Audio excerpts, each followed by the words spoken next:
Good morning friends, હું અજય ત્રિવેદી અને આજે આપણે ધોરણ 10 વિષય ગણિત અને ચેપ્ટર નંબર આપણું 4 દ્વિઘાત સમીકરણ અને પાર્ટ 2 માં આજે મળી રહ્યા છીએ. મિત્રો, આજના ટોપિકની અંદર લાસ્ટ દ્વિઘાત સૂત્રની રીતે આપણે ઉકેલ કેવી રીતે મેળવી શકીએ એ આપણે જોવાના છે.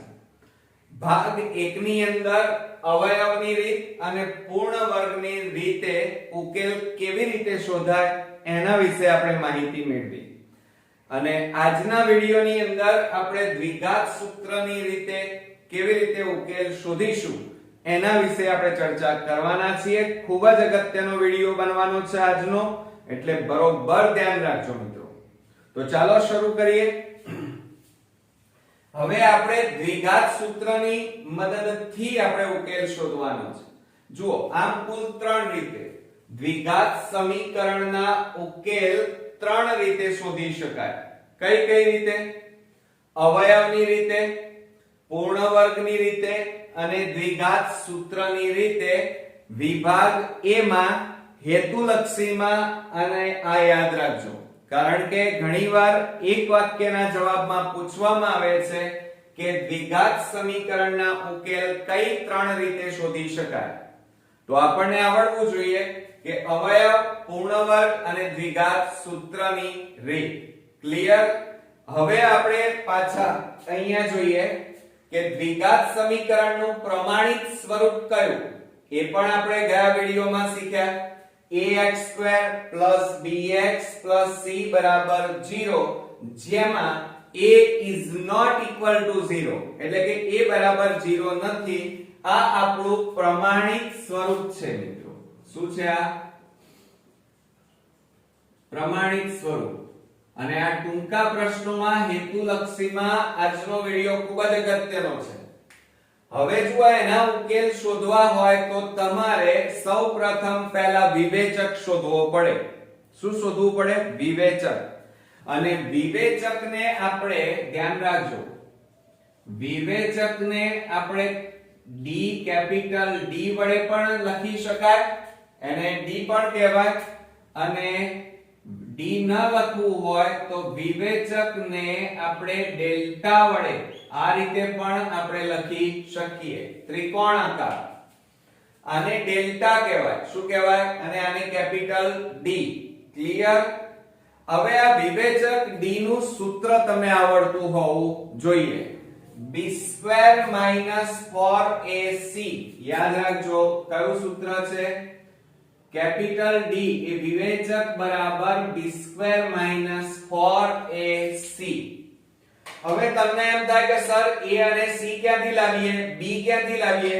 તો તમને જે સમીકરણ આપેલું હોય, તમને રકમમાં જે સમીકરણ આપેલું હોય એમાં જુઓ, x² ની સહગુણક a એટલે a મળી જાય, x નો સહગુણક b એટલે b મળી જાય, અને c અહીંયા અચળ પદ છે એ તમને અહીંયા મળી જાય. એ કિંમતો તમે આમાં મૂકી દો એટલે તમને વિવેચક d મળી જશે. ક્લિયર? હવે તમને d ની કિંમત 3 કાં તો મળી શકે. 3 એટલે અલગ અલગ પ્રકારની 3 મળી શકે. કાં તો એ 0 હોય, કાં તો એ 0 કરતા મોટી 1 2 3 4 5 50 55 75 35 27 હોઈ શકે, કાં તો 0 કરતા નાની હોઈ શકે, એટલે કે -1 -2 -5 -7 આવી હોઈ શકે. તો આ વિવેચક d ના મૂલ્યો 3 પ્રકારના હોઈ શકે. એક તો કયું હોઈ શકે? d <0, એટલે કે ઋણ હોય, 0 કરતા નાની સંખ્યા. એટલે કે d નું મૂલ્ય, d ની કિંમત 0 કરતા નાની હોય. અને જો 0 કરતા નાની એટલે -2 -5 -7 -25 એવી મળે.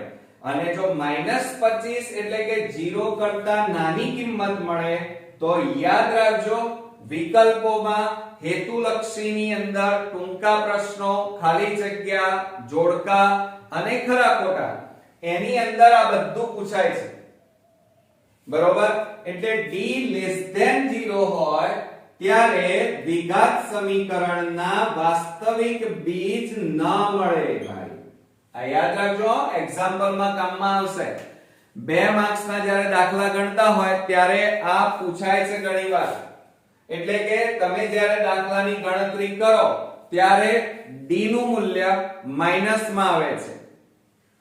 તો એ વખતે તમને ખબર હોવી જોઈએ કે d લેસ ધેન 0 એટલે કે d નું મૂલ્ય 0 કરતા નાનું હોય તો દ્વિઘાત સમીકરણના વાસ્તવિક બીજ ન મળે.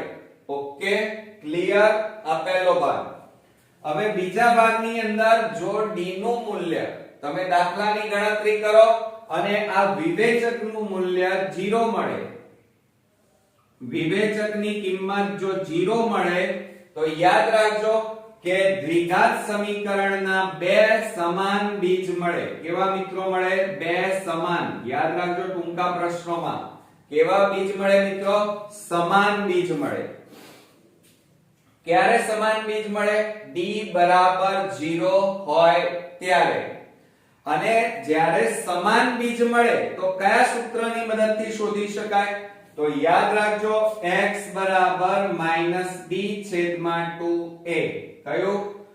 x બરાબર -b છેદમાં 2a. b છે એ તો આપણને અહીંયા ઓલરેડી મળી ગયો. પછી a તો a પણ અહીંયાથી મળી જાય. બરોબર? ક્લિયર? એટલે આ સૂત્રની મદદથી શોધી શકાય. મોસ્ટ ઇમ્પોર્ટન્ટ યાદ રાખજો. હવે વિવેચક d નું મૂલ્ય જો 0 કરતા મોટું મળે એટલે કે d ની કિંમત 0 કરતા મોટી મળે 1 2 4 10 25 27 75 આવી મળે એટલે કે d ગ્રેટર ધેન 0 મળે. એનો મતલબ એ થાય કે d નું મૂલ્ય 0 કરતા મોટું છે.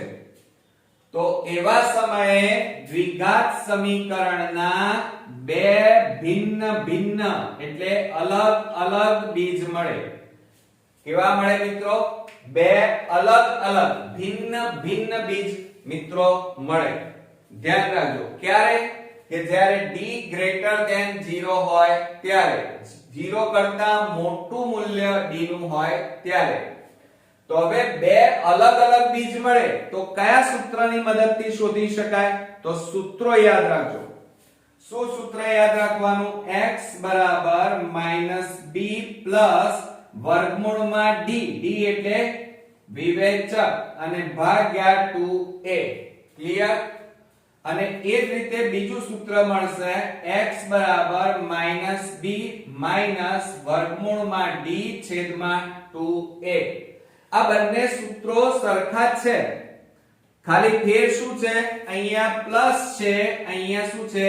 માઈનસ. બાકી બધું સેમ. બરોબર? જોયું તમે? હવે જુઓ, તમને એમ થાય કે સર b ક્યાંથી મળશે? તો આ b તમને જુઓ સમીકરણ તમને આપેલું હોય ત્યાંથી મળી જાય. a પણ અહીંયાથી મળશે. અને d, તો d તમે આ સૂત્ર વિવેચક b² - 4ac ની મદદથી શોધી કાઢશો. એનો જે જવાબ આવે એ અહીંયા તમારે મૂકવાનો. ક્લિયર? એટલે આ રીતે d ગ્રેટર ધેન 0 હોય તો 2 ભિન્ન વાસ્તવિક બીજ મળે અને એ x બરાબર -b પ્લસ વર્ગમૂળમાં d છેદમાં 2a અને x બરાબર -b માઈનસ વર્ગમૂળમાં d છેદમાં 2a ના સૂત્રની મદદથી 2 અલગ અલગ બીજ શોધી શકાય.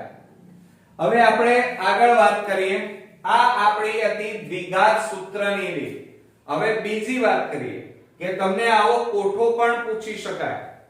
તો યાદ રાખજો કે વિવેચક એટલે શું છે? d છે. શું છે મિત્રો? વિવેચક એટલે d કહેવાય.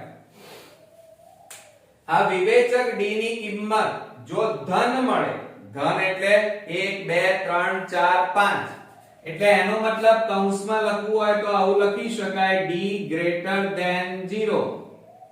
બરોબર? ધન એટલે યાદ રાખજો, ધન એટલે 0 કરતા મોટા.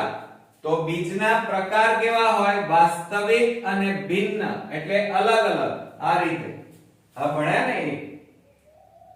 અને જો d બરાબર 0 એટલે કે વિવેચકનું મૂલ્ય 0 મળે, d બરાબર 0 મળે તો વિવેચકના મૂલ્યો એટલે કે d નું મૂલ્ય જો 0 મળે તો બીજના પ્રકાર કેવા મળે? વાસ્તવિક અને સમાન મળે મિત્રો. કેવા મળે? બંને સમાન વાસ્તવિક મળે. અને જો આ વિવેચકનું મૂલ્ય d <0 હોય એટલે કે ઋણ હોય વિવેચકનું મૂલ્ય, તો બીજ વાસ્તવિક બીજ ન મળે. એટલે કે બીજના પ્રકાર કેવા હોય? પણ બીજ જ ના મળે મિત્રો. ખ્યાલ આવ્યો? એટલે યાદ રાખજો, હેતુલક્ષીમાં ખૂબ જ પૂછાય છે. ધન હોય વિવેચકનું મૂલ્ય તો વાસ્તવિક અને ભિન્ન બીજ મળે. જો વિવેચકનું મૂલ્ય 0 હોય તો વાસ્તવિક અને સમાન બીજ મળે. અને જો વિવેચકનું મૂલ્ય ઋણ હોય તો વાસ્તવિક બીજ ન મળે, સમીકરણના બીજ ન મળે. ક્લિયર? એટલે આ કોઠો પણ આપણા માટે અગત્યનો છે. હવે આ રીતે આપણી બધી રીતો અહીંયા પૂરી થઈ. 3 અવયવ, પૂર્ણ વર્ગ અને દ્વિઘાત સૂત્ર. હવે આ ચેપ્ટરની અંદર કેટલાક કૂટ પ્રશ્નો પૂછાય છે. હવે આ કૂટ પ્રશ્નોની અંદર 3 અગત્યના સૂત્રો તમારે યાદ રાખવાના છે. જો કે તમને આવડે છે કારણ કે 7મા 8મા માં ભણી ગયા છો, પણ તેમ છતાં આપણે રિપીટ કરી લેવા પડે કારણ કે અત્યારે 10મા માં આવડવા જરૂરી છે. અને એ છે લંબચોરસની પરિમિતિ બરાબર 2 ગુણ્યા કૌંસમાં લંબાઈ વત્તા પહોળાઈ. એક આ આવશે. આના ઉપરથી કૂટ પ્રશ્નો પૂછાય છે. બીજું છે લંબચોરસનું ક્ષેત્રફળ લંબાઈ ગુણ્યા પહોળાઈ. એક આ યાદ રાખજો. અને ત્રીજો એક કૂટ પ્રશ્ન આમાં ખૂબ જ અગત્યનો અને થોડો હાર્ડ હોય છે, અને એ છે સમય બરાબર અંતર ભાગ્યા વેગ. યાદ રાખજો, સમય બરાબર અંતર ભાગ્યા વેગ. આ 3 સૂત્રો તમારે તૈયાર કરવાના છે જેથી કરીને કૂટ પ્રશ્નોમાં તમને સહેલાઈથી આવડે. તો મિત્રો આ રીતે આપણો અહીંયા ઇન્ટ્રોડક્શન પૂરો થાય છે. તમારે જે આપણે નોટબુક બનાવી છે એની અંદર આ બધું જ તમારે સરસ રીતે નોટ ડાઉન કરી દેવાનું. આ વિડિયો બરોબર 2 વાર જોઈ લેવાનો અને પછી તમારે આ યાદ રાખવાનું કે d <0 હોય તો બીજ ન મળે, d બરાબર 0 હોય તો એના સમાન બીજ મળે. અને કયા સૂત્રથી શોધી શકાય? x બરાબર -b/2a. યાદ રાખજો, મોસ્ટ ઇમ્પોર્ટન્ટ. આ મોસ્ટ IMP છે. બરોબર? ક્યારે આ સૂત્ર વપરાય? d બરાબર 0 હોય ત્યારે. અને જો d નું મૂલ્ય ધન એટલે કે 0 કરતા મોટું હોય તો 2 ભિન્ન બીજ મળે. અને કયા સૂત્રની મદદથી શોધી શકાય? તો આ સૂત્રો પણ તૈયાર કરવાના છે. x બરાબર -b + વર્ગમૂળમાં d/2a અને x બરાબર -b - વર્ગમૂળમાં d/2a. અને d નું સૂત્ર કયું? વિવેચકનું b² - 4ac. બરોબર? અને આ કોઠો પણ તૈયાર કરવાનો છે. 3 રીતો અને આ 3 સૂત્રો. મને ચોક્કસ ખાતરી છે કે તમે બરોબર તૈયાર કરતા હશો. નોટબુક એટલે કે મટીરીયલ પણ સરસ રીતે બનાવતા હશો અને વિડિયો પણ ધ્યાનથી 2 વાર જોઈ અને તૈયાર કરતા હશો. તો હવે નેક્સ્ટ વિડિયોની અંદર ટેક્સ્ટ બુકના બધા એક્ઝામ્પલ અને ઉદાહરણ હું તમને એકદમ ઈઝી અને સરળ મેથડથી શીખવાડીશ જેથી કરીને આ ચેપ્ટરના બધા જ માર્ક્સ એટલે કે 6 એ 6 માર્ક્સ આપણે મિત્રો મેળવી શકીએ. અને ઇન્ટ્રોડક્શન માંથી તો 1 માર્ક્સ તો આપણે મેળવી જ લીધો છે. જો તમે આટલું ભાગ 1 અને ભાગ 2 તૈયાર કરેલો હશે તો તમારે બીજી કોઈ તૈયારી કરવાની જરૂર નથી. આ 1 માર્ક્સ તો અત્યારે આવી જ ગયો. હવે આપણે મેળવવાના કેટલા છે? 3 ના 2 5. તો નેક્સ્ટ વિડિયોમાં હું તમને બધા જ એક્ઝામ્પલ ક્રમશઃ શીખવાડીશ અને તમને આવડશે પણ ખરા. તો ફરી મળીએ, ત્યાં સુધી ગુડ નાઈટ મિત્રો.